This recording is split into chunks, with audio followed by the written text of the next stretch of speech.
Hello friends, welcome in चिरक medical classes. तो बच्चों, आज हम बात करने वाले हैं सेकेंड ईयर का आपका एक सब्जेक्ट है फार्माकोथेरेप्यूटिक्स।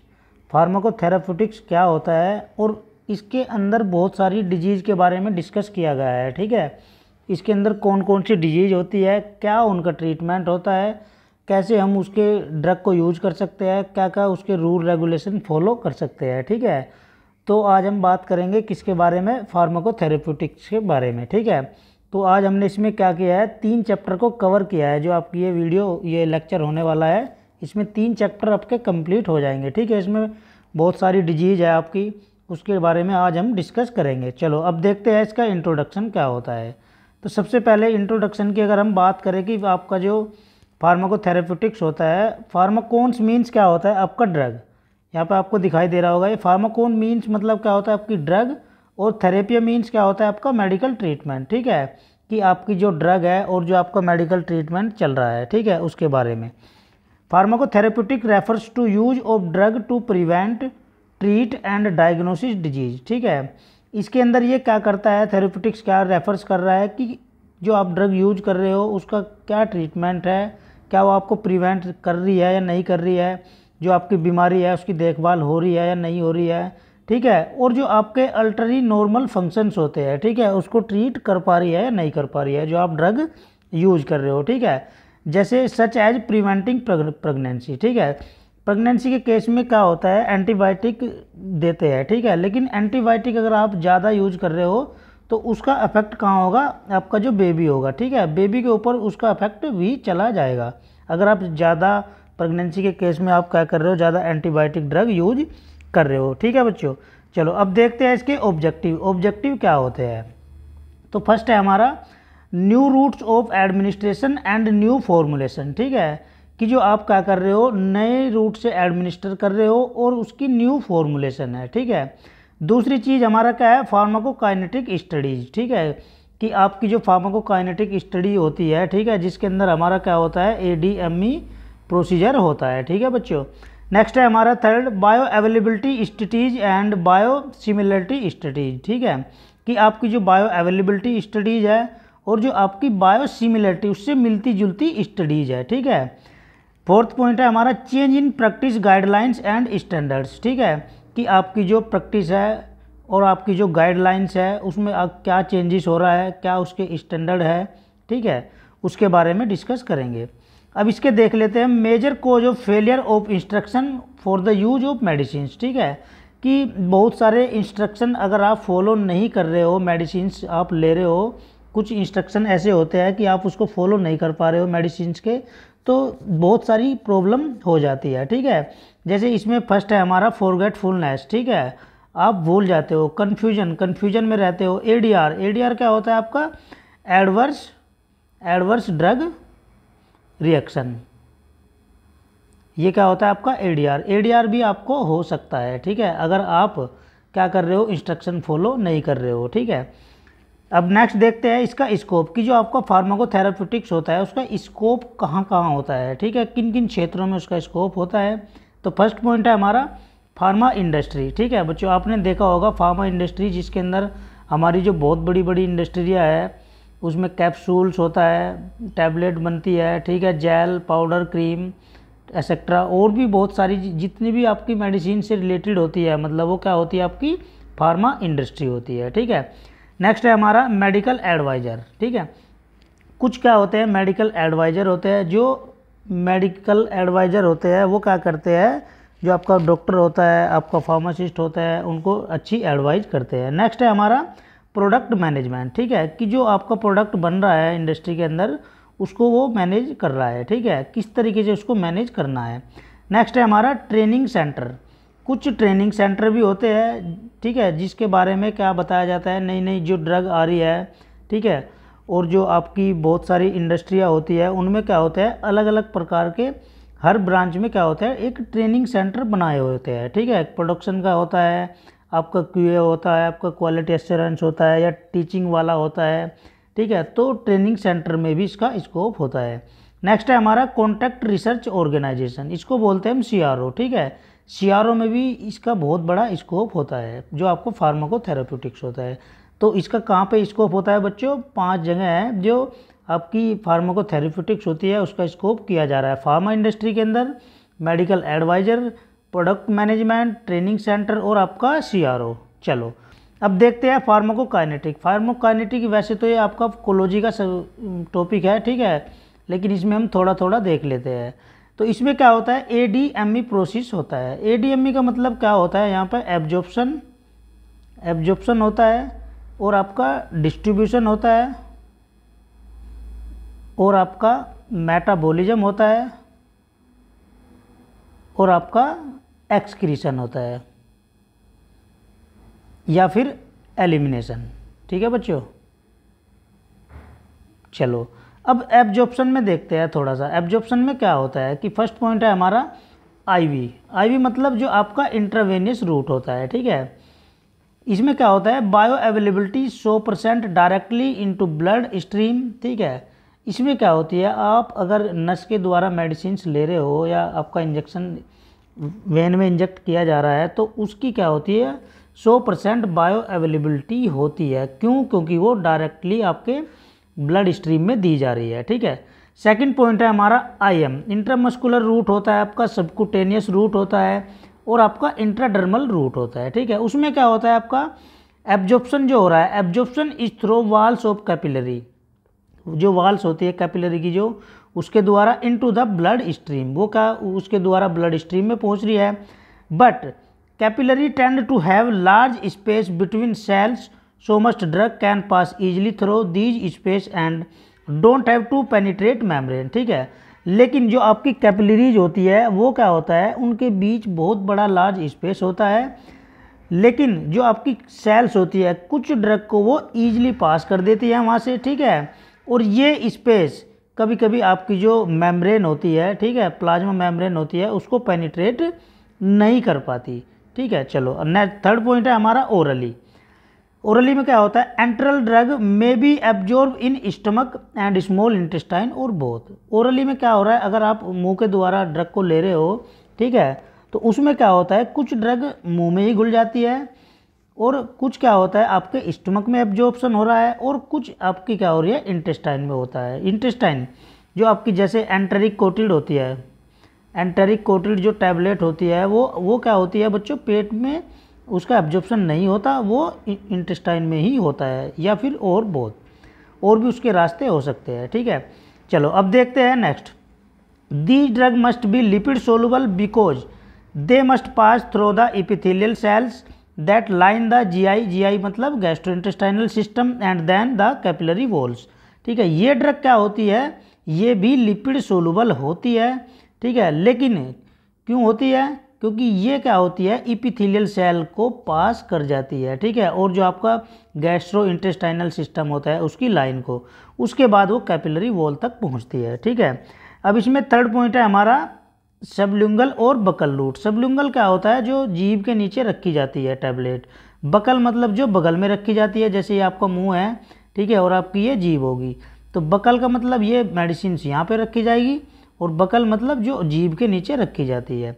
रेक्टल रूट, रेक्टल या फिर एनस रूट, कुछ मेडिसिन्स इन्फेक्शन हो जाता है आपका रेक्टल में या एनस में तो उसमें रखी जाती है।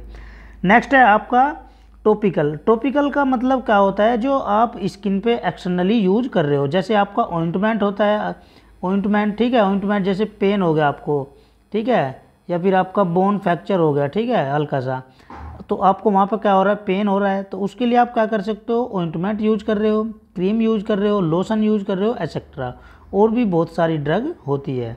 नेक्स्ट है हमारा ट्रांसडर्मल टाइप। ट्रांसडर्मल में क्या होता है? ये भी सेम ही होता है आपका, जैसे आपका टॉपिकली ड्रग आप यूज करते हो, ठीक है बच्चों। चलो अब सेकंड, ये आपका किस में था? आपका एब्जॉर्प्शन में था। सेकंड है ADME के बारे में बात कर रहे हैं हम, ADME, एब्जॉर्प्शन हो गया आपका। अब सेकंड है डिस्ट्रीब्यूशन।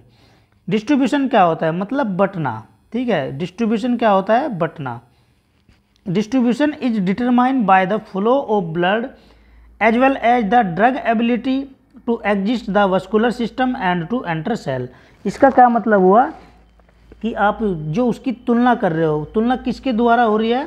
कि ब्लड का जो फ्लो हो रहा है, ठीक है, ड्रग के मुकाबले, ठीक है, कि जो आपका ब्लड का फ्लो है ठीक है, वो बॉडी के अंदर कितना फास्ट हो रहा है, कितना कम हो रहा है, ठीक है, ड्रग के मुकाबले, तब जाके उसकी एबिलिटी देखी जाएगी और वो क्या करेगी, आपका जो वस्कुलर सिस्टम होता है उसको एग्जिस्ट करेगी और आपकी जो सेल होती है उसके अंदर एंटर कर जाएगी, ठीक है, ब्लड के द्वारा। नेक्स्ट है हमारा ग्रेटेस्ट ब्लड फ्लो फर्स्ट। अब जो सबसे ज़्यादा जो ब्लड का जो फ्लो होता है, मतलब जो ब्लड का बहाव होता है, वो कहाँ कहाँ होता है, बॉडी के कौन से ऑर्गन्स होते हैं वो हमारे, तो हमारा हार्ट होता है, हार्ट के अंदर सबसे ज़्यादा ब्लड का फ्लो होता है। नेक्स्ट है आपका लीवर, लीवर के अंदर होता है, और आपका किडनी होता है, और आपका ब्रेन। ये चार क्या होते हैं, इनके अंदर सबसे ज़्यादा ब्लड का फ्लो होता है, बहाव। अब थर्ड की बात करते हैं, मेटाबॉलिज्म। मेटाबॉलिज्म या फिर बायो ट्रांसफॉर्मेशन भी हम इसको बोलते हैं। ये क्या होता है, it is A biochemical procedure, ठीक है, ये क्या होता है, बायोकेमिकल प्रोसेस होता है, जिसको हम बायो ट्रांसफॉर्मेशन के नाम से भी जानते हैं, ठीक है। इसमें क्या होता है, by which the body alter drugs enter with और without the action of enzyme, ठीक है। इसका मतलब क्या हुआ कि जो आपकी बॉडी के अंदर जो ड्रग जारी है, ठीक है, तो उसमें क्या होता है, कभी कभी कुछ एंजाइम्स उसमें अपना एक्शन शो कर देते हैं और कुछ बिना एंजाइम के ही ड्रग आपकी क्या हो जाती है, मेटाबोलाइज हो जाती है। नेक्स्ट बात करते हैं हम, most drug are hydrophobic. Most drug मतलब कुछ ड्रग क्या होती है, हाइड्रोफोबिक, जिसको हम लाइपोफिलिक भी बोलते हैं, and convert to a metabolite that is hydrophilic in order to facilities its elimination. इसका क्या मतलब हुआ कि जो कुछ ड्रग आपकी क्या होती है, हाइड्रोफोबिक होती है या फिर लाइपोफिलिक होती है, वे क्या, और आपका जो मेटाबोलाइज होता है वो क्या होता है, उसमें कन्वर्ट हो रहा है, किसके द्वारा, आपको हाइड्रोफिलिक के द्वारा, और तब जाके वो बॉडी के अंदर से एलिमिनेट हो रही है या फिर एक्सक्रीशन उसका हो रहा है। अब नेक्स्ट बात करते हैं हम किसकी, एक्सक्रीशन की, कि आपने ड्रग का, आपने सिंपल है, आपने ड्रग ली, ड्रग का सबसे पहले वो मुंह के द्वारा पेट में गई, ठीक है। अगर वो एंटेरिक कोटेड है तो एंटेरिक कोटेड का तो एब्जॉर्प्शन मैंने बताया अभी इंटेस्टाइन में होगा, तो सबसे पहले वो क्या होगी, आपकी बॉडी के अंदर घुलेगी, घुलने के बाद वो क्या होगी, बटेगी, ठीक है, ब्लड स्ट्रीम के द्वारा, ब्लड के द्वारा अलग अलग पार्ट में, ठीक है। उसके बाद वो मेटाबोलाइज होगी, मेटाबोलाइज मतलब केमिकल रिएक्शन चलेगी आपकी उसकी एंजाइम्स के साथ, ठीक है, और लास्ट में क्या होता है, उसका एक्सक्रीशन होना भी बहुत ज़रूरी होता है, ठीक है।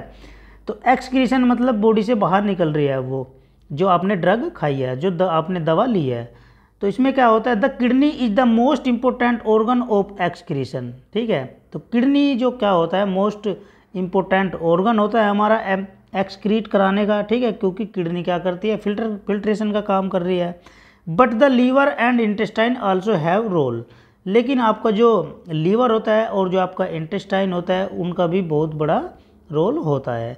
अब इसमें जो आपकी ड्रग होती है, एग्जांपल में मैंने दिया है यहाँ पे, इसमें जो ड्रग हो रही है वो किन किन रूट से बाहर निकल सकती है, ठीक है।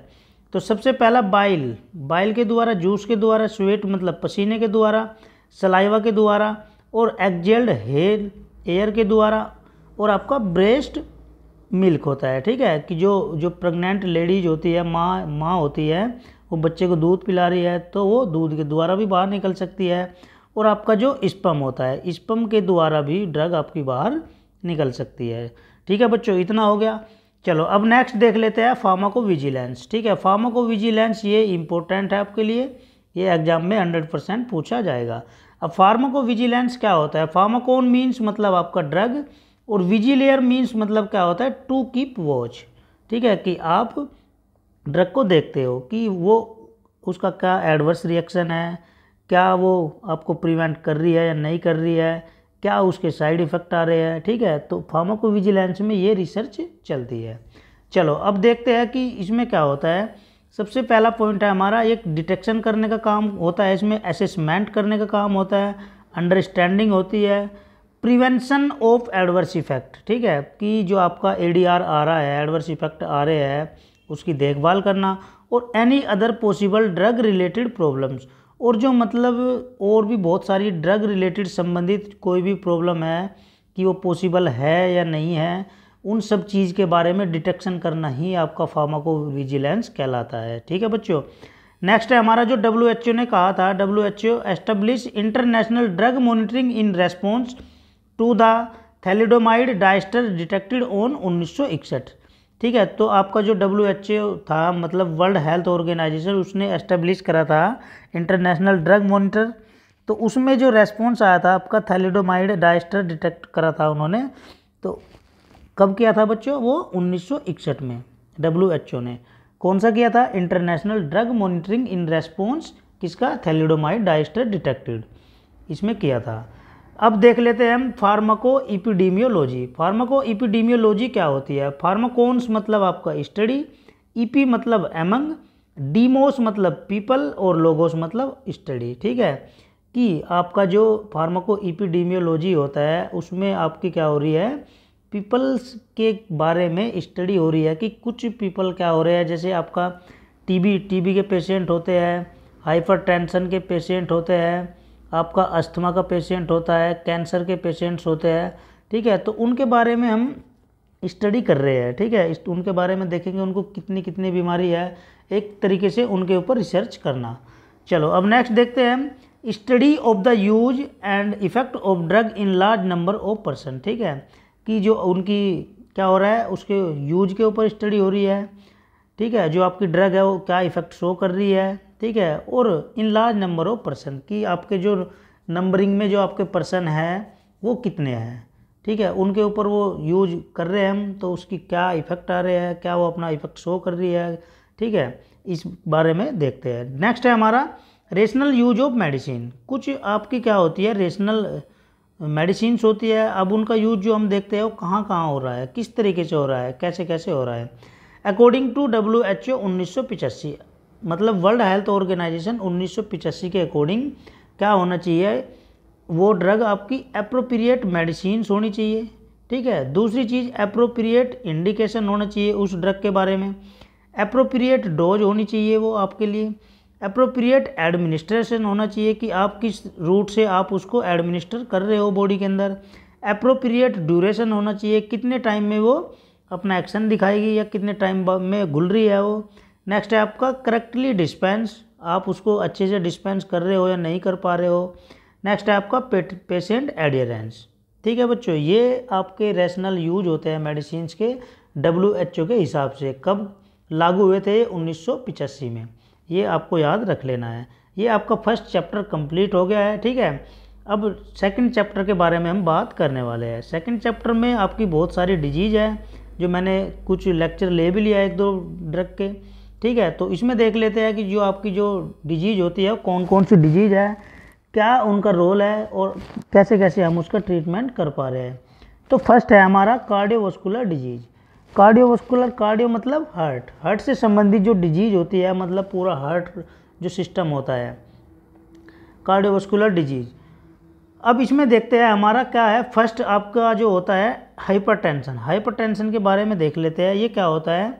बहुत ही खतरनाक बीमारी है। इसको हम साइलेंट किलर के नाम से भी डॉक्टरों ने घोषित किया है। ठीक है बच्चों, क्योंकि ये आपकी दोनों प्रकार की डिजीज़ मानी गई है, एक्यूट और आपकी क्रोनिक। ये दोनों प्रकार की डिजीज़ मानी गई है। एक्यूट मतलब अचानक से भी हो सकती है, और क्रोनिक मतलब ये लंबे समय से चलती हुई भी आ सकती है। ठीक है, कि कोई बंदा क्या हो रहा है? डिप्रेशन में चल रहा है, डिप्रेस हो रहा है। तो इसमें देख लेते हैं। It is defined as the persistent increase in systolic blood pressure with a consequent increase in diastolic blood pressure. इसमें क्या होता है कि आपका जो सिस्टोलिक ब्लड प्रेशर होता है और आपका डायस्टोलिक प्रेशर होता है वो क्या होता है? बढ़ जाता है। नॉर्मली कितना होता है? 120/80। इसको हम क्या बोलते हैं? सिस्टोलिक, और इसको हम डायस्टोलिक। ठीक है बच्चों, चलो नेक्स्ट। नॉर्मल ब्लड प्रेशर कितना है हमारा? 120/80 mmHg, मरकरी पारा होता है ये आपका। अब इसमें नेक्स्ट देखते हैं ब्लड प्रेशर। ब्लड प्रेशर क्या होता है? It is the process exert by the blood on arteries और ब्लड वेसल्स। ठीक है, कि आपका ये क्या प्रोसेस होता है? ब्लड आर्टरी के अंदर और ब्लड वेसल्स के अंदर एग्जट हो रहा है।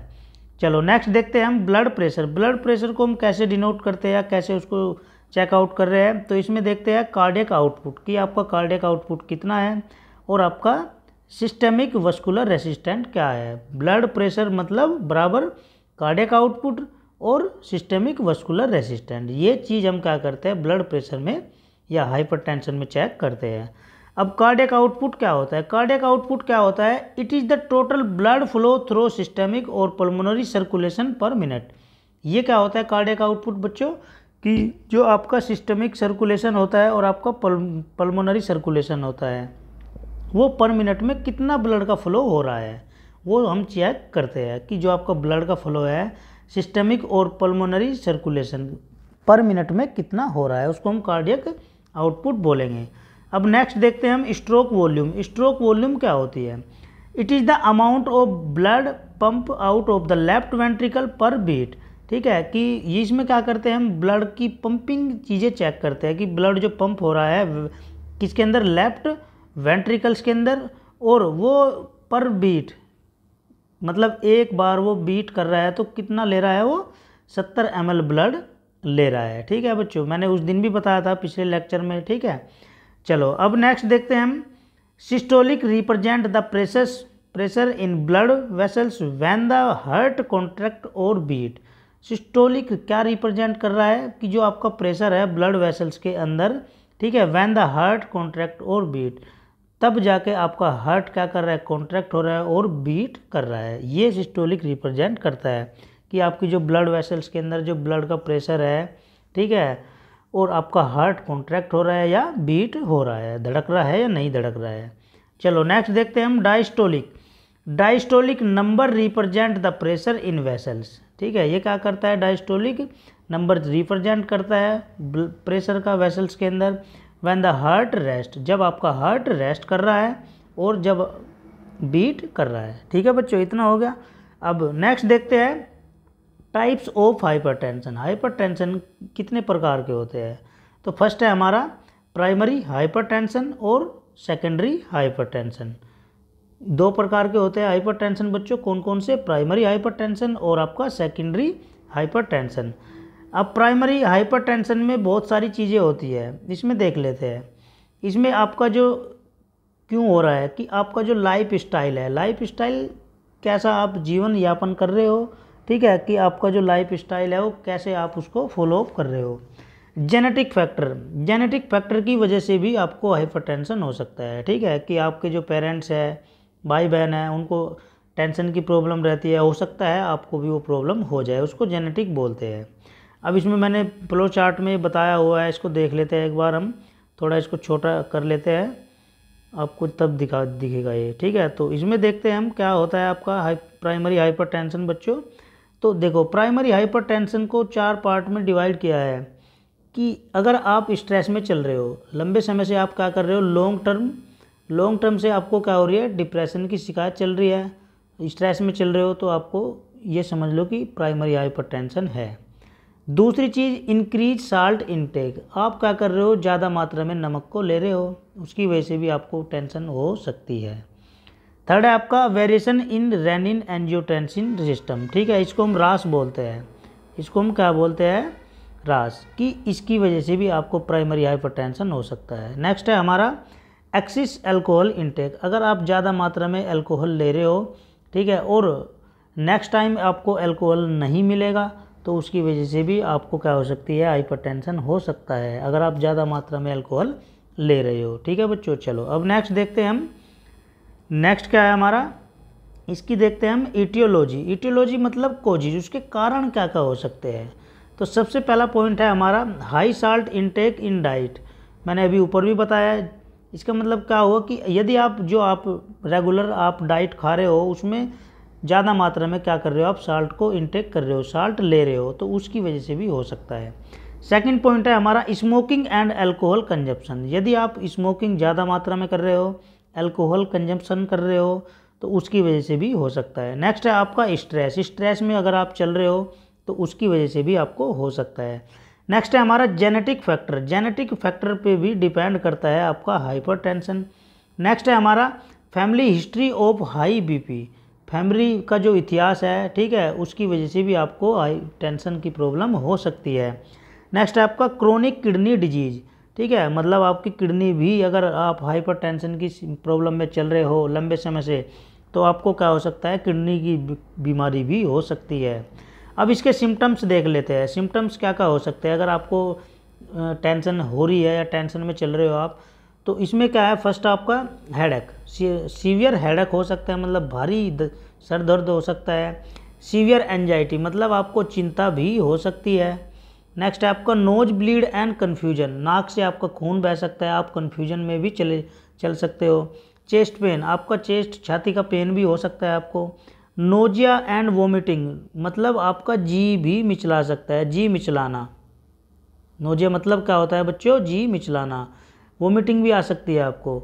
विजन चेंज, जो आपका देखने का जो अच्छे वाला प्रक्रिया है वो भी आपको चेंज हो सकती है। शॉर्टनेस ऑफ ब्रीथ, आपको सांस लेने में भी प्रॉब्लम हो सकती है, मतलब खींच खींच के सांस भी आ सकते हैं। तो ये क्या होता है, प्राइमरी हाइपरटेंशन के सिम्टम्स होते हैं। चलो बच्चों अब इसका डायग्नोसिस देख लेते हैं कि आपका डायग्नोसिस कैसे कर सकते हो आप इसका। बीपी मेजरमेंट कर सकते हो, ठीक है, ब्लड प्रेशर मेजरमेंट कर सकते हो, ईसीजी इलेक्ट्रोकार्डियोग्राफ भी आप करा सकते हो, तब जाके आप इसका डायग्नोस कर सकते हो। अब ट्रीटमेंट देख लेते हैं। ट्रीटमेंट में क्या हो सकता है, फिजिकली एक्टिविटी प्रॉपर, आप अगर रेगुलर क्या कर रहे हो, फिजिकल एक्टिविटी कर रहे हो अच्छे से, तो आपको टेंशन की कम शिकायत होगी। नेक्स्ट आपका वेट रिडक्शन, वेट आप क्या कर रहे हो, कम कर रहे हो, तो वेट की वजह से भी आपको कम शिकायत बनी रहेगी। अवॉइड स्मोकिंग, धूम्रपान अवॉइड करना चाहिए आपको, धूम्रपान नहीं करना चाहिए। Stress management and avoid alcohol, ठीक है, इस जो स्ट्रेस में आप चल रहे हो उसको मैनेज करना सीखो, मैनेज करो उसको। और अवॉइड अल्कोहल, जो आप अल्कोहल ले रहे हो तो उसको भी आप लेना बंद करो, ठीक है बच्चों। चलो अब नेक्स्ट देखते हैं हम सेकंड डिजीज। हाइपरटेंशन हो गया, सेकंड डिजीज क्या होती है हमारा, एंजाइना पेक्टोरिस। ये बहुत ही इंपॉर्टेंट ड्रग है, वो सॉरी डिजीज है बच्चों, इसको आप अच्छे से देख लेना। एंजाइना पेक्टोरिस क्या होता है, इसमें से बहुत बार क्वेश्चन भी पूछे जाते हैं आपके जो फार्मासिस्ट या गवर्नमेंट एग्जाम आते हैं ईएसआईसी एम्स वगैरह के। तो एंजाइना पेक्टोरिस क्या होती है, एंजाइना का मतलब होता है आपका पेन। एंजाइना मीन्स क्या होता है आपका पेन, और पैक्टिस मीन्स क्या होता है आपका चेस्ट, कि आपकी जो कभी कभी हार्ट में जलन होती है, छाती में दर्द होता है, तो उसको क्या बोलते हैं, एंजाइना पेक्टोरिस बोलते हैं, ठीक है, छाती वाला दर्द होता है, ठीक है बच्चों। इसमें फर्स्ट पॉइंट है हमारा, it is a pain syndrome occurs due to adverse induce in oxygen supply and oxygen demand. इसको बोलते हैं हम एक्मिक हार्ट डिजीज। तो ये क्या होता है, एक पेन सिंड्रोम होता है, ठीक है, इसमें आपका एडवर्स इंडक्शन भी हो सकता है। क्यों, क्योंकि उसमें अगर आपको ऑक्सीजन की सप्लाई कंप्लीट नहीं हो रही है और ऑक्सीजन की डिमांड ज़्यादा है, ठीक है, तो उसमें आपको एक्मिक हार्ट डिजीज भी हो सकती है, ठीक है बच्चों। उसकी वजह से आपको पेन भी कोज हो सकता है, यदि वहाँ पर क्या हो रही है, ऑक्सीजन की सप्लाई नहीं हो रही है, ऑक्सीजन की डिमांड है वहाँ और ऑक्सीजन की सप्लाई नहीं हो पा रही, तो आपको ये वाली डिजीज हो जाएगी। कौन से वाली, एक्मिक हार्ट डिजीज। और दूसरी डेफिनेशन क्या है इसकी, it is a situation in which a sudden severe chest pain which radiates to left shoulder and then goes to the left arm. देखो बच्चों कितनी खतरनाक बीमारी होती है ये क्या होती है, ये ऐसी प्रकार की सिचुएशन होती है जिसमें अचानक से आपको छाती में दर्द भी हो सकता है और आपका जो लेफ्ट कंधा होता है, ठीक है, दायां कंधा होता है, वो दाएं कंधे की ओर से निकल के आपकी लेफ्ट आर्म में पहुंच जाता है, ठीक है बच्चों। तो ये क्या होता है, एक ऐसी सिचुएशन होती है जिसमें अचानक से आपको छाती में पेन होगा, ठीक है, तो और रेडिएट कहाँ से होगा, वो आपके लेफ्ट शोल्डर से, और कहाँ को जाएगा, वो लेफ्ट आर्म में चला जाएगा। चलो अब इसमें देखते हैं एक्मिक हार्ट डिजीज क्या होती है। एक्मिक हार्ट डिजीज ये चेस्ट पेन होगा और रेडिएट कहाँ पे होगा, ये आपके लेफ्ट शोल्डर में, और किधर की ओर जाएगा, ये गोज टू लेफ्ट आर्म, ठीक है बच्चों, गोज टू लेफ्ट आर्म। चलो अब नेक्स्ट देखते हैं हम कोज, इसके कारण क्या क्या हो सकते हैं। यदि ऑक्सीजन का जो कंसंट्रेशन है वो क्या हो रही है, इंक्रीज, यदि वो बढ़ी हुई है उसकी जो डिमांड, तो आप क्या कर रहे हो, फिजिकल एक्टिविटी भी कर सकते हो, उससे वो थोड़ा कम हो जाएगी, ठीक है। नेक्स्ट है आपका, जैसे आप क्या करते हो, फिजिकल एक्टिविटी कर रहे हो, रनिंग कर रहे हो, ठीक है, तो रनिंग करते टाइम आपको क्या हो जाता है, कभी कभी सांस चढ़ जाता है, सांस फूल जाता है, ठीक है। क्यों फूल जाता है, क्योंकि वहाँ पर क्या हो रही है, ऑक्सीजन की डिमांड बहुत ज़्यादा हो रही है, लंबी लंबी सांस ले रहे हो आप, ठीक है। यदि क्या हो रहा है, आपका ऑक्सीजन की सप्लाई मतलब कम हो रही है, तो उसमें आपका जो ब्लड का फ्लो होगा वो ऑब्स्ट्रक्शन हो जाएगा, ठीक है बच्चों। ये बहुत प्यारा क्वेश्चन है। यदि ऑक्सीजन की सप्लाई क्या हो रही है, कम हो रही है, तो जो ब्लड का फ्लो बना हुआ है बॉडी के अंदर वो ऑब्स्ट्रक्शन हो जाएगा, मतलब टूट जाएगा। वो एक ऑब्स्ट्रक्शन मतलब टूटना। अब इसके टाइप्स देख लेते हैं। जो आपका एंजाइना पेक्टोरिस है या एक्मिक हार्ट डिजीज है, इसके टाइप्स देख लेते हैं। इसके ये टाइप्स होते हैं बच्चों। फर्स्ट है आपका स्टेबल एंजाइना। यदि आपका स्टेबल एंजाइना है तो उसमें आपको चेस्ट पेन होगा, लगभग वो 5 मिनट का होगा, 5 मिनट तक आपको पेन होता रहेगा। सेकंड पॉइंट है आपका अनस्टेबल एंजाइना।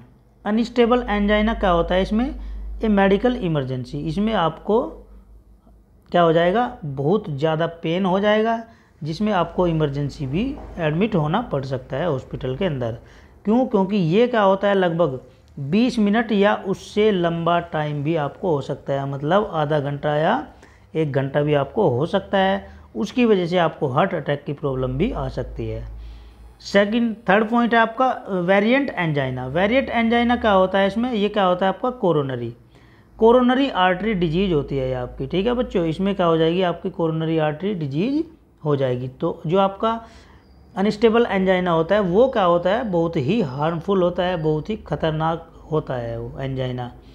नेक्स्ट है आपका रेफ्टोरी एंजाइना। इसमें क्या होता है, इसमें होता है आपका बच्चों angina episode life style change, ठीक है। इसमें क्या होता है, आपको जो आपका लाइफ का स्टाइल है, ठीक है, आप उसको अगर थोड़ा सा चेंज भी कर पा रहे हो, ठीक है। जैसे आपको दर्द की शिकायत रहती है, किसी वजह से आपको दर्द की शिकायत रहती है, तो उसमें आपको क्या होता है, एंजाइना के एपिसोड आते हैं, ठीक है। कभी कभी दर्द हो गया, कभी कभी चुभन हो गई, तो उसमें आप क्या कर सकते हो, अपना लाइफ स्टाइल चेंज भी कर सकते हो। कौन से वाले में, रेफ्टोरी एंजाइना के अंदर। तो ये क्या होते हैं, आपके 4 प्रकार के होते हैं बच्चों, ठीक है। फर्स्ट है आपका stable angina, second unstable angina, variant angina और आपका रिफैक्टोरी एंजाइना। तो ये आपको अच्छे से देख लेना है। अब इसके सिम्टम्स देख लेते हैं कि इसके सिम्टम्स क्या क्या होते हैं। बर्निंग, आपको जलन की महसूस होगी, प्रेशर की शिकायत होगी, ब्लड प्रेशर बढ़ गया घट गया, नोजिया, आपका जी मिचलाएगा, स्वेटिंग, आपको पसीना भी आ सकता है, शॉर्टनेस ऑफ ब्रीथ, सांस लेने भी आपको बहुत दिक्कत हो सकती है। कोज, इसके कारण क्या क्या होते हैं, कारण देख लेते हैं हम बच्चों। Angina is cause by reduce blood flow to the heart muscles, ठीक है। एंजाइना क्या होता है आपका, इसमें आपका जो ब्लड का फ्लो है वो क्या हो जाएगा, कम हो जाएगा हार्ट मसल्स के अंदर। Blood carries oxygen which the heart muscles need to survive, ठीक है। तो तब क्या होगा, ब्लड क्या करता है, ऑक्सीजन को कैरी करता है, ठीक है। और आपका जो हार्ट की जो मसल्स होती है उसको क्या होती है, ब्लड की आपको ज़रूरत होती है, ठीक है, तब जाके वो सर्वाइव कर पाएगा।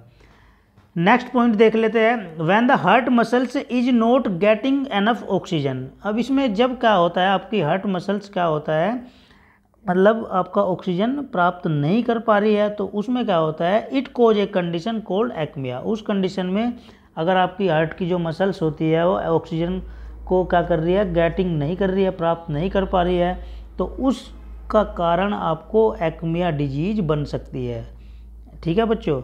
अब इसके रिस्क फैक्टर देख लेते हैं। रिस्क फैक्टर क्या होते हैं, तो सबसे पहला फैक्टर है हमारा इंक्रीजिंग एज। अगर आपकी एज बढ़ रही है, ठीक है, तो उस कंडीशन में ये चीज़ें आपके साथ हो सकती है। नेक्स्ट है आपका तंबाकू यूज। यदि आप तंबाकू खा रहे हो, तंबाकू यूज कर रहे हो ज़्यादा मात्रा में, तो आपको ये प्रॉब्लम हो सकती है, ये आपके लिए रिस्की फैक्टर हो सकते हैं। नेक्स्ट है आपका डायबिटीज़। यदि आपको डायबिटीज़ की शिकायत है और आपको यदि आपका हाई ब्लड प्रेशर रहता है, ठीक है। ओबिसिटी मोटापे की शिकायत, मोटापा, ये क्या होता है, ओबिसिटी मोटापा।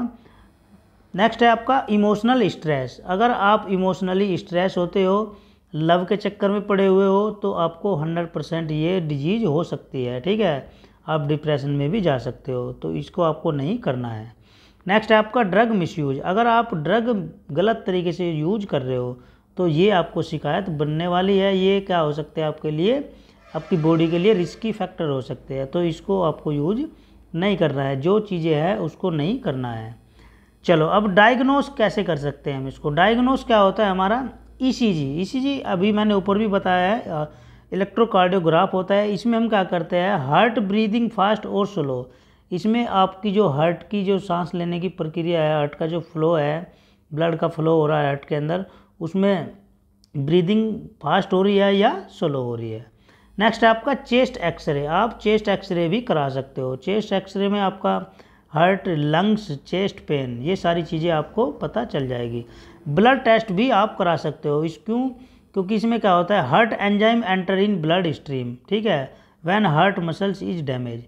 इसमें क्या होता है, कुछ एंजाइम्स क्या होते हैं हार्ट के अंदर ब्लड स्ट्रीम के द्वारा एंटर कर जाते हैं, उस कंडीशन में आपकी जो हार्ट मसल्स होती है वो भी डैमेज हो सकती है, तो उसके लिए आप ब्लड टेस्ट भी करा सकते हो। स्ट्रेस टेस्ट भी आप करा सकते हो, ये बहुत ही इंपॉर्टेंट है स्ट्रेस टेस्ट। इसमें क्या होता है, हार्ट इज़ वर्किंग हार्डर, कि आपका जो हार्ट है उसके पास प्रॉपर ऑक्सीजन की सप्लाई नहीं हो रही है, ठीक है, और आपका जो ब्लड की फ्लो है वो ब्लड का फ्लो भी नहीं हो पा रहा है, तो उस कंडीशन में आपका हार्ट क्या कर रहा है, हार्डर वर्कर कर रहा है। नेक्स्ट है आपका nuclear stress test. Nuclear stress test में क्या करते हैं बच्चों, हम मेजर ब्लड फ्लो, इसमें हम ब्लड का फ्लो मेजर करते हैं to the heart muscles to rest and during stress, कि आपकी जो हार्ट मसल्स है वो रेस्ट कर रही है, उसके दौरान आपको स्ट्रेस हो सकता है। चलो, क्योंकि जब हार्ट के पास कंप्लीट ब्लड का फ्लो नहीं होगा तो आपकी हार्ट की मसल्स आराम करेगी, और आराम करेगी तो आपको स्ट्रेस 100% होने वाला है। नेक्स्ट है आपका सीटी, ये क्या होता है, कंप्यूटराइज टैमोग्राफी आप करा सकते हो। एमआरआई मैग्नेटिक रिजोनेंस इमेजिंग, ये भी आप करा सकते हो। कोरोनरी एंजियोग्राफी भी कोरोनरी आर्टरी जो होती है उसके लिए आप करा सकते हो। चलो बच्चों, अब नेक्स्ट देखते हैं हम, मेडिकेशन टू ट्रीट एंजाइना में इंक्लूड, ठीक है, कि इसमें जो आप एंजाइना को ट्रीट कर रहे हो उसमें क्या मेडिकेशन इंक्लूड कर सकते हो। नाइट्रेट यूज कर सकते हो आप, एस्प्रिन होती है, एस्प्रिन क्या करती है, ब्लड का जो ब्लड होता है ब्लड को ये पतला भी करती है, ब्लड को पतला करती है, ठीक है बच्चों। नेक्स्ट है आपका बीटा ब्लोकर्स ड्रग भी यूज कर सकते हो आप, कैल्शियम चैनल ब्लोकर्स ड्रग भी यूज कर सकते हो, और आपका रेनोलाजीन या इसको हम क्या बोलते हैं, रेनेक्सा, ये भी आप यूज कर सकते हो। चलो, ये आपकी सेकंड दो डिजीज आपकी कंप्लीट होगी, हाइपरटेंशन और आपका एंजाइना पेक्टोरिस या फिर एक्मिक हार्ट डिजीज। थर्ड है हमारी मायोकार्डियल इन्फ्रेक्शन। मायोकार्डियल इन्फ्रेक्शन क्या होता है बच्चों, इसमें देखते हैं। मायोकार्डियल इन्फ्रेक्शन और acute myocardial infarction generally known as a heart attack, ये क्या होता है, इसको हम क्या बोलते हैं, एक्यूट मायोकार्डियल इन्फ्रेक्शन बोलते हैं, हार्ट अटैक के नाम से इसको बोला जाता है। Is the interference in blood supply to part of the heart causing some heart cells to die. क्योंकि जब ब्लड की सप्लाई कंप्लीट हार्ट के पास नहीं पहुंचेगी तो उस कारण से आपकी जो हार्ट की मसल्स है वो स्ट्रेस में चली जाएगी, और आपकी जो हार्ट की सेल्स है वो मर भी सकती है। कुछ हार्ट की सेल्स क्या हो जाती है, मर जाती है, तो उस कंडीशन में आपको हार्ट अटैक आ सकता है। उसको हम क्या बोलते हैं, मायोकार्डियल इन्फ्रेक्शन के नाम से भी जानते हैं, ठीक है बच्चों। और करके देख लेते हैं, इसकी सेकंड डेफिनेशन क्या है हमारी, heart attack occurs. Heart attack जो होता है बच्चों कब होता है, व्हेन ब्लड फ्लो डिक्रीज और stop to a part of the heart, it leads to damage to the heart muscles. आपका जो हार्ट अटैक हो रहा है वो कब हो रहा है, जब ब्लड का जो फ्लो है वो कम हो रहा है और जो उसके हार्ट के पास पार्ट है, ठीक है, उसमें कंप्लीट नहीं पहुंच पा रहा है, रुक रहा है, तो उस कंडीशन में आपकी हार्ट की जो मसल्स होती है वो डैमेज ख़त्म हो जाएगी और आपको ये प्रॉब्लम हो जाएगी, हार्ट अटैक आपको 100% हो जाएगा। चलो, अब इसके देखते हैं हम कोजिस ऑफ एमआई, ठीक है, मतलब आपका जो मायोकार्डियल इन्फ्रेक्शन है उसके कारण क्या क्या हो सकते हैं। तो सबसे पहली बात तो जो क्या होता है, the loss of blood supply. यदि ब्लड की सप्लाई कम हो रही है to the part of the heart muscles, आपकी जो हार्ट की मसल्स होती है उसमें आपको 100% हार्ट अटैक होना है। सेकंड पॉइंट है आपका ब्लॉकेज इन कोरोनरी आर्टरी वासोस्पाज्म एक्सेट्रा। यदि आपकी जो कोरोनरी आर्टरी होती है और कोरोनरी आर्टरी वासोस्पाज्म यदि वो जकड़ गई है, सिकुड़ गई है, तो उसमें ब्लॉकेज हो जाएगा, उस कारण आपको हार्ट अटैक आ सकता है। अब इसके टाइप्स देख लेते हैं, मायोकार्डियल इन्फेक्शन के टाइप देख लेते हैं, कौन कौन से कितने प्रकार के टाइप होते हैं।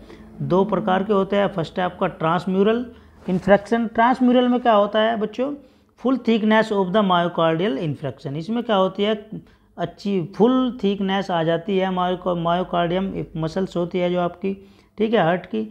सेकंड है आपका नॉन ट्रांसम्यूरल इन्फेक्शन। इसमें क्या होता है, myocardial infection that does not concern the full thickness of the myocardium.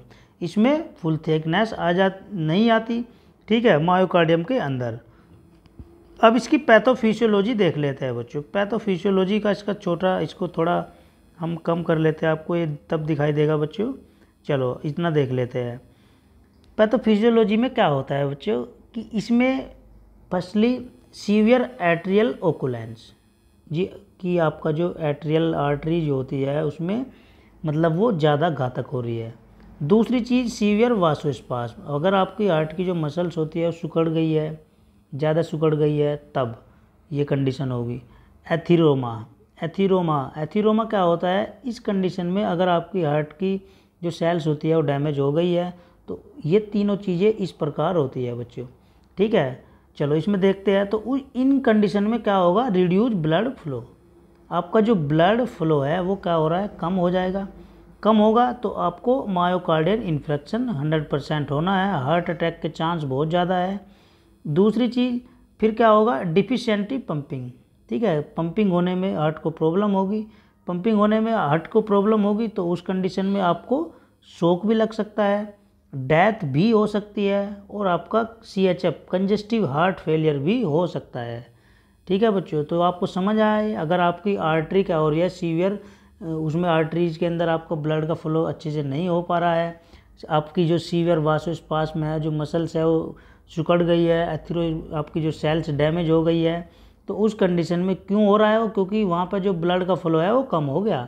अब ब्लड का जब फ्लो कम हुआ तो मायोकार्डियल इन्फेक्शन तो होना ही होना है, हार्ट अटैक के चांस तो बहुत ज़्यादा है उसमें। क्यों, क्योंकि कंप्लीट क्या हो गया, पंपिंग की कमी हो गई। ठीक है, हार्ट अच्छी तरीके से या कंप्लीट पंप नहीं कर पा रहा, तो उसमें आपको शॉक भी हो सकता है, आपकी मौत भी हो सकती है, और कंजेस्टिव हार्ट फेलियर भी हो सकता है। चलो अब नेक्स्ट देख लेते हैं। नेक्स्ट क्या है हमारा, सिम्टम्स के बारे में अगर हम इसकी बात करें तो सिम्टम्स क्या होता है बच्चों, इसमें क्या होता है, सीवियर पेन होगा आपको। कहाँ कहाँ होगा पेन, वो आर्म में होगा, बैक में होगा, नेक और जबड़े में होगा। ये आपको इसके सिम्टम्स देख लेने हैं बच्चों। ठीक है, शॉर्टनेस ऑफ ब्रीथ, सांस लेने में आपको कठिनाइयाँ होगी, चिंता की प्रॉब्लम होगी, जी मिचलाएगा आपका, और आपको कोल्ड स्वेट, ठीक है, पसीना भी आएगा और आपको ठंड भी लगती रहेगी, कोल्ड स्वेटिंग हो जाएगी। हार्ट बर्न, आपके हार्ट के अंदर जलन हो जाएगी, एक्सेट्रा, और भी बहुत सारे रीजन्स हो सकते हैं इसके। ठीक है, डायग्नोस कैसे कर सकते हो आप, ECG, इलेक्ट्रोकार्डियोग्राफ भी करा सकते हो, ब्लड एंजाइम एस्टिमेशन उसका पता भी कर सकते हो आप ना। इसमें क्या होता है, elevated levels of creatinine phosphokinase. ठीक है, इसमें हम क्या करते हैं, CP चेक करते हैं, क्रिएटिनिन फॉस्फोकाइनेज, इसका लेवल चेक कर लेते हैं। जब हम ब्लड एंजाइम एस्टिमेशन कराते हैं तो इसमें क्या करते हैं बच्चों, हम क्रिएटिनिन का जो लेवल होता है फॉस्फोकाइनेज का, उसका लेवल चेक कर लेते हैं। एलिवेटेड WBC काउंट, और आपकी जो WBC वाइट ब्लड सेल्स होती है उसको, उसकी काउंटिंग भी कर लेते हैं। चलो अब फोर्थ डिजीज है आपकी हाइपरलिपिडीमिया। हाइपरलिपिडीमिया क्या होता है, इसमें क्या होता है बच्चों हमारा, it means there are too many lipids और fat in the blood such as cholesterol and triglyceride. इसमें क्या होता है, इसका मतलब क्या हुआ कि ये क्या होती है, लिपिड से संबंधित या आपका जो फैट होता है वसा होती है। ठीक है, ब्लड के अंदर, और आपका जो कोलेस्ट्रोल का लेवल होता है वो बढ़ जाता है, या जो आपकी ट्राइग्लिसराइड होती है। चलो नेक्स्ट है हमारा, cholesterol is a waxy fat molecule which is produce by the liver. और जो आपका कोलेस्ट्रोल होता है ये क्या होता है, वैक्सी फैट होता है। ठीक है, वैक्सी फैट मोलिक्यूल्स होता है, और प्रोड्यूस कहाँ से होता है, किसके द्वारा होता है बच्चों, लीवर के द्वारा होता है।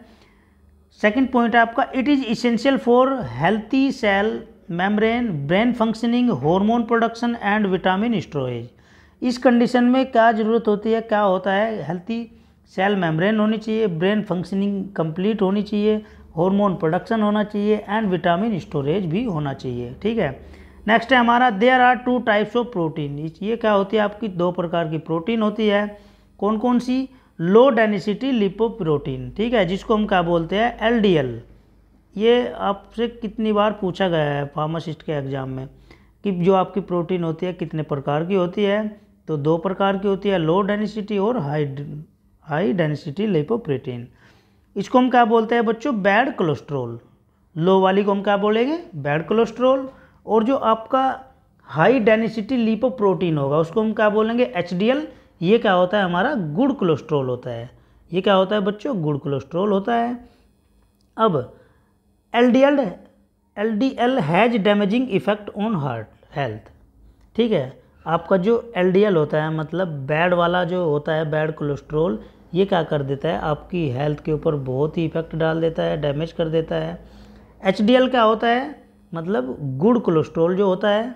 ठीक है, क्योंकि कोलेस्ट्रोल भी उसका फ़ायदा भी होता है आपकी बॉडी के अंदर फैट का, और उसका नुकसान भी होता है। ठीक है बच्चों, तो जो आपका ये होता है HDL मतलब high density lipoprotein good cholesterol, ये क्या होता है, it is good for health as in carries excess cholesterol back to the liver for excretion. इसमें क्या होता है, ये आपकी हेल्थ के लिए बहुत ही अच्छा माना जाता है, अच्छा होता है। क्यों, क्योंकि ये ज़्यादा मात्रा में क्या एक्सिस करता है, कोलेस्ट्रोल, और वो बैक टू बैक कहाँ हो जाता है, आपका लीवर के अंदर एक्सक्रीशन।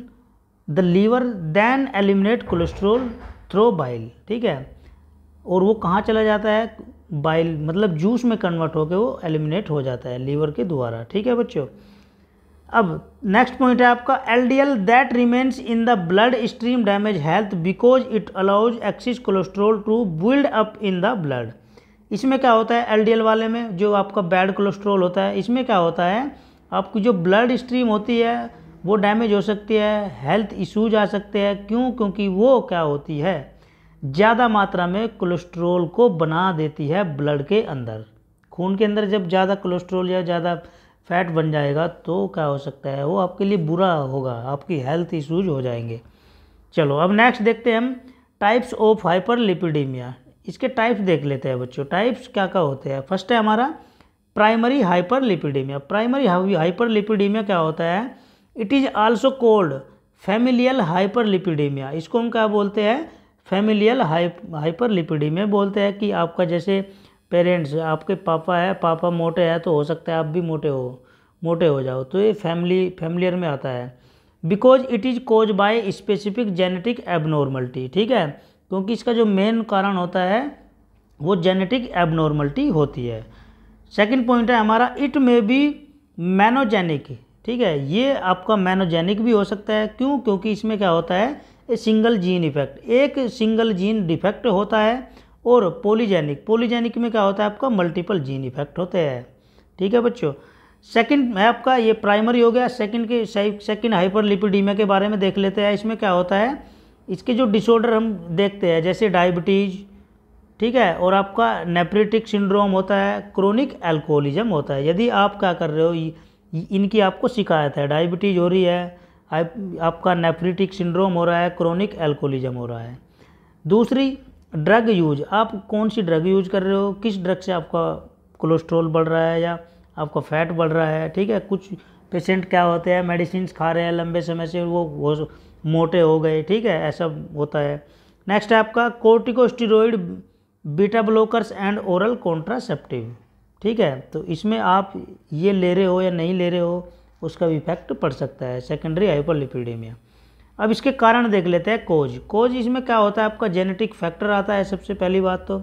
दूसरी चीज़ पोर डाइट एंड अदर फैक्टर, आपकी डाइट कैसी है या अदर फैक्टर भी हो सकते हैं। एग्जाम्पल में जैसे पनीर खा रहे हो आप, चीज़, एग योल, अंडे की जर्दी, आइसक्रीम आप खा रहे हो। ठीक है, थर्ड पॉइंट है आपका other risky factor. Other risky factor कौन कौन से हो सकते हैं इसके, एक्सेसिव अल्कोहल कंजप्शन, यदि आप ज़्यादा मात्रा में अल्कोहल ले रहे हो तो आप हो सकता है कोलेस्ट्रॉल आपका बढ़ जाए, आपका फैट है जो वो बढ़ जाए।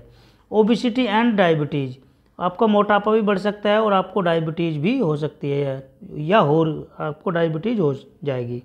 नेक्स्ट है आपका प्रेगनेंसी, ये क्या होता है, इसके रिस्की फैक्टर होते हैं। अब डायग्नोज कैसे कर सकते हैं हम इसको, डायग्नोज फर्स्ट है आपका ब्लड टेस्ट कोल्ड ए लिपिड पैनल और लिपिड प्रोफाइल। ब्लड टेस्ट करा सकते हो। ठीक है, उसमें आपका जो पूरी लिपिड की प्रोफाइल है वो आपको पता चल जाएगी। ठीक है, तो बच्चों आइए हम फिर लिपिड प्रोफाइल देख लेते हैं। यदि आप कोलेस्ट्रॉल का लेवल चेक कराने जा रहे हो तो उसमें देख लेते हैं क्या होता है। ये फर्स्ट है आपका लिपिड तो आपको पता ही है, कोलेस्ट्रॉल होता है, ट्राइग्लिसराइड होता है, HDL, LDL, cholesterol LDL ratio. ठीक, सेकंड है हमारा डिजायरेबल, और आपका बॉर्डर लाइन होती है ये, और आपका ये हाई रिस्की होता है। ठीक है, यदि ये इतना आपका बढ़ा हुआ है तो कोलेस्ट्रॉल डिजायरेबल कितना होता है, लगभग 200 mg/dl, और आपका बॉर्डर लाइन कितनी होती है 200 से लेके 230। ये बच्चों जीरो है, 230 mg पर DL। और हाई रिस्क की कब हो सकता है वो 200 mg पर DL। सेकेंड है आपका ट्राइग्लिसराइड, इसमें क्या होता है डिजायरेबल 150 mg DL। और बॉर्डर लाइन कितनी होती है इसकी 150 से लेके 199 mg DL। और हाई रिस्क की कब हो सकता है वो आपको 200 से लेके 499 mg पर DL। थर्ड है आपका अगर अच्छे वाला है, ये क्या होता है अच्छा होता है 60 mg पर DL। और बॉर्डर लाइन कितनी है इसकी 35 से 45 mg पर DL। और हाई रिस्क की कब हो सकता है आपको ये 35 mg पर DL। HDL क्या होता है 60 से 130 mg पर DL। और बॉर्डर लाइन कितनी होती है इसकी 130 से 159 mg पर DL। हाई रिस्क की कब हो सकता है 160 से 189 mg पर DL। कोलेस्ट्रोल HDL रेशियो देख लेते हैं अब हम। तो कोलेस्ट्रोल इसका डिजायरेबल कितना होता है बच्चों 4.0 होता है। बॉर्डर लाइन कितनी होती है 5.0। और हाई रिस्क की कब हो सकता है 6.0। ये आपकी लिपिड प्रोफाइल थी, आपको अच्छे से देख लेनी है ये, ठीक है बच्चों। चलो अब इसका ट्रीटमेंट देख लेते हैं। ट्रीटमेंट फर्स्ट है हमारा non pharmacological treatment. Non pharmacological treatment क्या होता है लिमिटिंग डाइटरी अल्कोहल। आप ज़्यादा मात्रा में कोलेस्ट्रोल नहीं ले सकते आप जो डाइट यूज कर रहे हो। क्यों? क्योंकि उसकी वजह से आपकी जो डाइट ले रहे हो आप उससे आपका फैट बढ़ रहा है। ईटिंग मोर ओमेगा 3 फैटी एसिड, यदि आप क्या कर रहे हो ओमेगा 3 फैटी एसिड खा रहे हो ज़्यादा। थर्ड पॉइंट है आपका रिड्यूसिंग अल्कोहल इनटेक, ठीक है अल्कोहल को क्या कर रहे हो आप कम ले रहे हो, ठीक है। रिड्यूसिंग स्मोकिंग को कम करे। लूजिंग वेट, आपका जो वेट है उसको कम करे। सेकेंड है आपका फार्माकोलॉजिकल ट्रीटमेंट। फार्माकोलॉजिकल ट्रीटमेंट में क्या होता है HMG कोर रिडक्टेज इनहिबिटर्स, ठीक है इसको हम क्या बोलते हैं HMG कोर इनहिबिटर्स। इसमें क्या होता है आपका स्टेनिन होता है एग्जाम्पल। इसमें क्या यूज कर सकते हो हम एटोरवेस्टेटिन, लिवोएस्टेटिन, सीमावेस्टेटिन, ठीक है ये ड्रग आप इसमें यूज कर सकते हो, ठीक है बच्चों। कौन कौन सी एट्रोवेस्टाटिन, लीवावेस्टाटिन और आपका सिम्वावेस्टाटिन, ये ड्रग आप इसमें यूज कर सकते हो। सेकंड है आपका फिब्रेट, इसमें आप कौन कौन सी ड्रग यूज कर सकते हो फिनोफिब्रेट और आपका जैम्फीब्राजिल, ये भी आप ड्रग यूज कर सकते हो। नेक्स्ट है आपका नायासिन में आप क्या कर सकते हो decrease triglyceride level in blood, ठीक है तो इसमें आपका जो ट्राइग्लिसराइड लेवल है ब्लड के अंदर वो क्या हो रहा है कम हो जाएगा। तो बच्चों ये आपके आज 3 चैप्टर कंप्लीट हो गए हैं, ठीक है एक बार आप इसको अच्छे से देख लेना। जहाँ भी आपको कोई भी प्रॉब्लम आई है तो आप मुझे उसको कमेंट बॉक्स में बता सकते हो, ठीक है। तो चलो फिर मिलते हैं, आपकी जो नेक्स्ट वीडियो आएगी वो बहुत ही शानदार होने वाली है, उसमें 4 चैप्टर कंप्लीट हो जाएंगे, ठीक है बच्चों। तो आपको हैप्पी रहना है, खुश रहना है, ठीक है अच्छे से पढ़ना है, आपके एग्ज़ाम भी आने वाले हैं, ठीक है। कुछ बच्चों की डिमांड थी कि सर हमारा जो फार्माकोलॉजी का सब्जेक्ट है उसकी भी वीडियो बना दो, तो हो सकता है आपके जो नेक्स्ट लेक्चर होने वाला है उसमें आपकी फार्माकोलॉजी की ही वीडियो आए, जो आपकी एग्ज़ाम से रिलेटेड ही क्वेश्चन होंगे उसके अंदर, और आपके जो एग्ज़ाम में क्वेश्चन आएंगे वही टॉपिक मैं आपको क्लियर कराऊंगा आपकी जो फार्माकोलॉजी की नेक्स्ट वीडियो आएगी, ठीक है। फिर बच्चों मिलते हैं आपकी नेक्स्ट वीडियो में, ठीक है ओके।